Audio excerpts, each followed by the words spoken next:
Day 7 of our adventure started out in Ouray, Colorado. After getting gas, we all met at the Bachelor Syracuse mine for a mine tour. Right there, folks. I was thinking that this was probably going to just be some kind of tourist trap, but this actually turned out to be a legitimate mine that once mined silver and gold.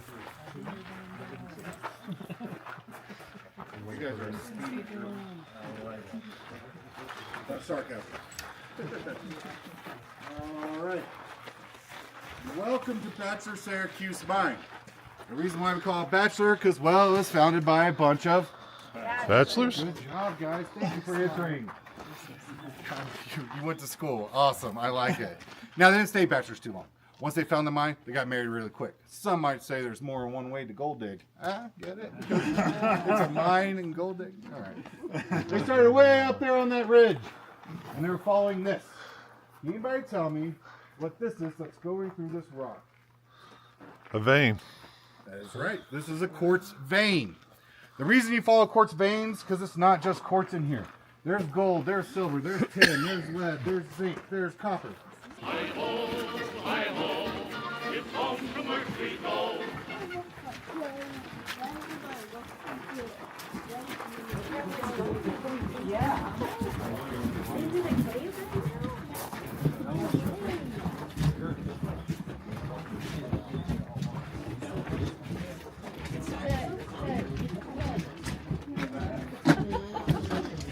That is what the case is called.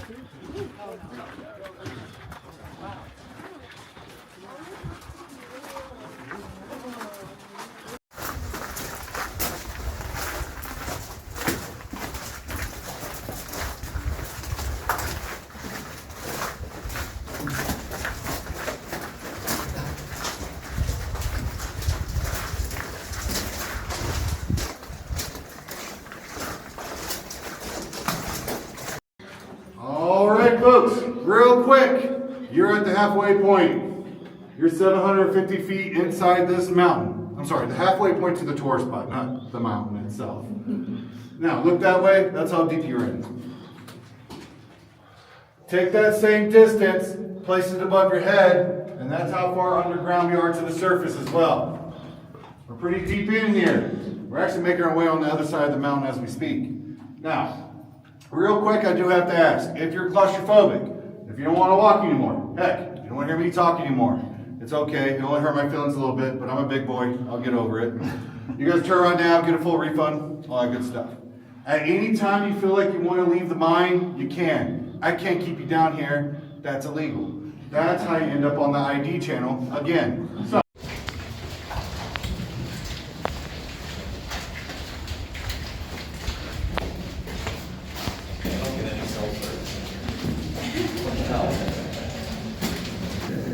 Now, the reason they stopped it here, you remember that quartz vein I showed you guys earlier?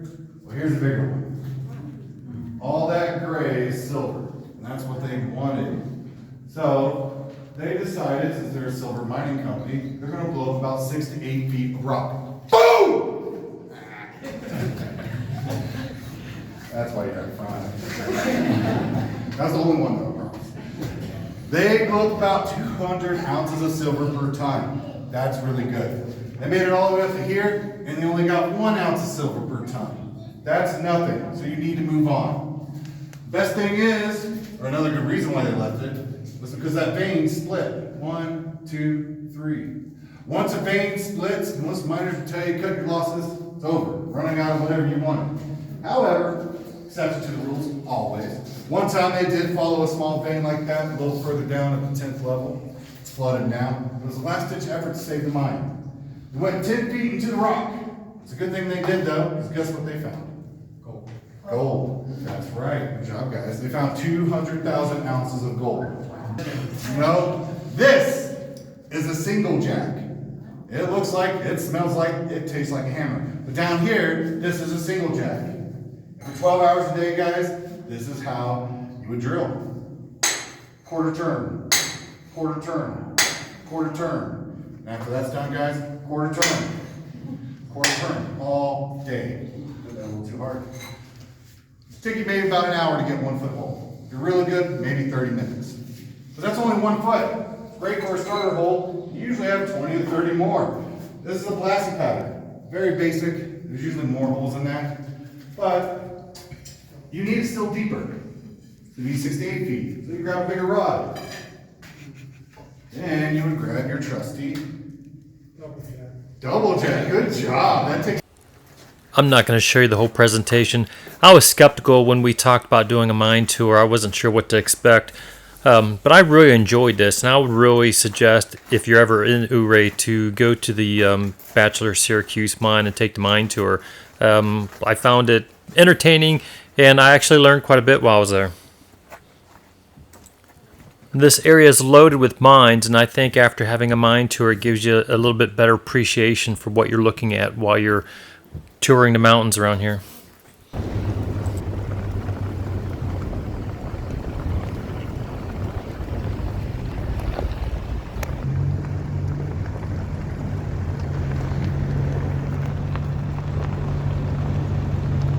Back down to 220.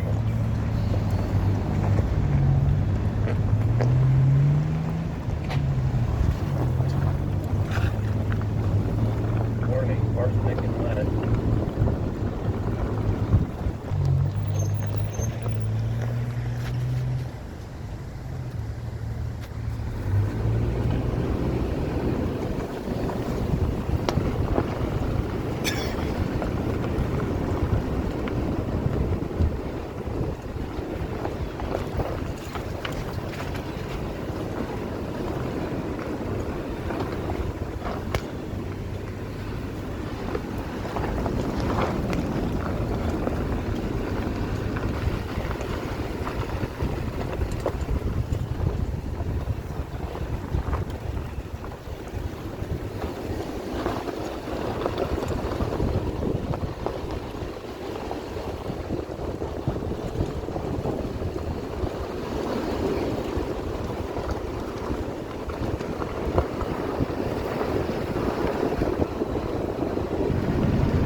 There's no shortage of old buildings from old mining towns around here.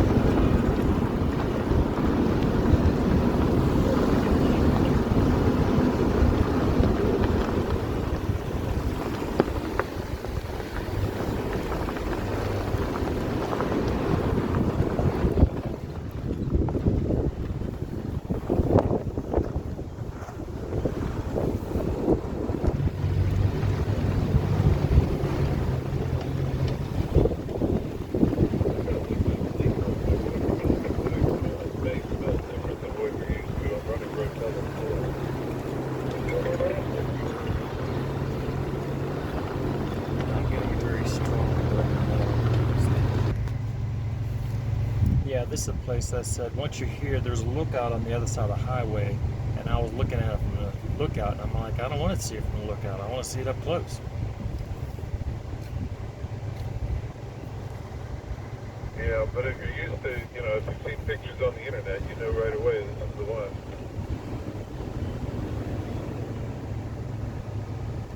After leaving the mine tour, we traveled south on US 550 to the Yankee Girl Mine. The Yankee Girl Mine operated from 1869 to 1891, producing rich veins of silver, lead, and zinc. Unlike most local mines, the Yankee Girl shaft went nearly straight down, 1,200 vertical feet, with 12 levels developed underground. During its run, it produced nearly 12 million in silver ore, worth over 100 million today. Nearby mines in the 17 square mile area collectively yielded 4 million ounces of gold and 21 million ounces of silver. Today, that gold would be worth 14.4 billion and the silver would be worth 861 million.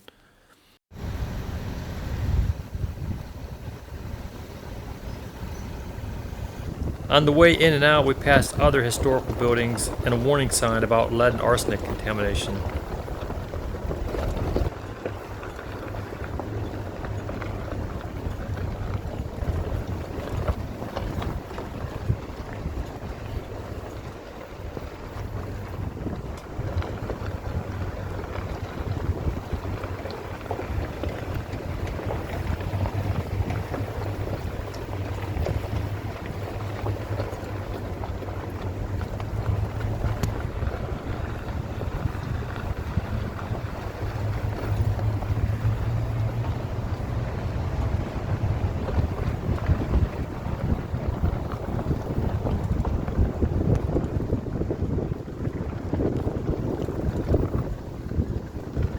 Another striking sight was Red Mountain Creek, its bright orange water caused by acid mine drainage from the old tailings. The water leaches metals, most commonly iron, out of the rock and into the water. The iron then oxidizes, resulting in the highly acidic bright orange water that flows to the region. Leaving Yankee Girl Mine, we headed back north on US 550 to Ridgeway, where we headed east across the Colorado backcountry discovery route. This route would take us cross country and connect us with US 50, bypassing Montrose and a lot of highway miles on pavement. Crossing Owl Creek Pass, we stopped to enjoy the beautiful stream running along the road.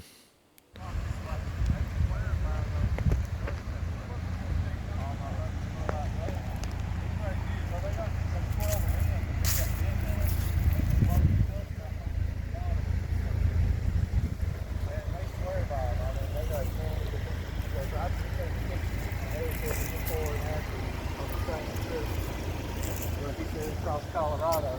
I was thinking, Colorado's rocky. I didn't realize that there were so many plains in between the mountains that were dusty and dirt roads and stuff. I have been amazed at this state. Y'all gonna be sitting at the expo center just be blowing off, because all I'm gonna do is send all y'all every photo I've taken since I left home.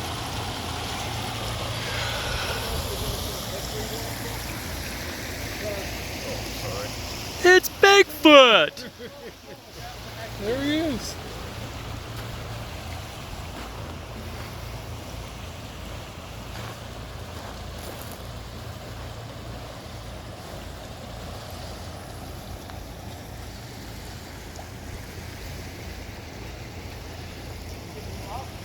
This was a beautiful area and turned out to be a longer stop than I think any of us had anticipated.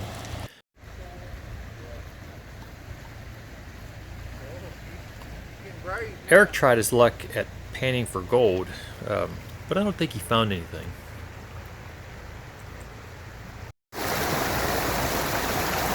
Sorry, Zane.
When we finally made it to US 50, we passed the Blue Mesa Reservoir.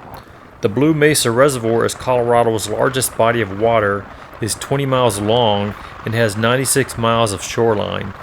The reservoir was created by the construction of Blue Mesa Dam, a 390-foot tall earthen-filled dam constructed on the Gunnison River by the U.S. Bureau of Reclamation in 1966 for the generation of hydroelectric power.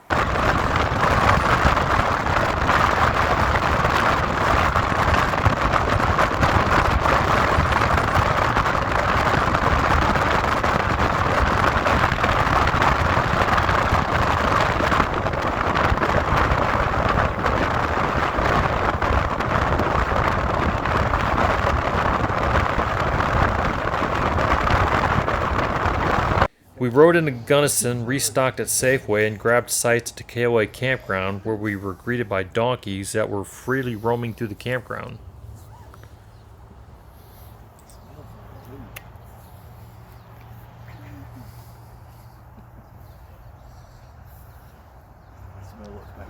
Oh, you know what? Oh, this is gonna be fun. We can stay up late, swapping manly stories, and in the morning, I'm making waffles. After 7 days of camping, being out in the national forest, and being mindful of bears, we got raided by raccoons. While we were at Safeway, Robbie got a box of Pop-Tarts and had them in a paper bag in the back of his truck. The raccoons managed to get inside of his soft topper into the bed of his truck, find the bag from Safeway, find the box of Pop-Tarts, open the box of Pop-Tarts, and then in the middle of the night got into a fight over the box of Pop-Tarts. It wasn't just Pop-Tarts either. They got his tortilla shells, but apparently the Pop-Tarts were way better than the tortilla shells, and Robbie was left picking up the mess that they left behind. In a way, it was kind of comical because when you're out here like this, you worry about bears getting into your campsite. The last thing I think we really thought about was raccoons, but raccoons is what ended up taking us down. Tomorrow we head for Pitkin and the Cumberland and Cottonwood Pass. Stay tuned.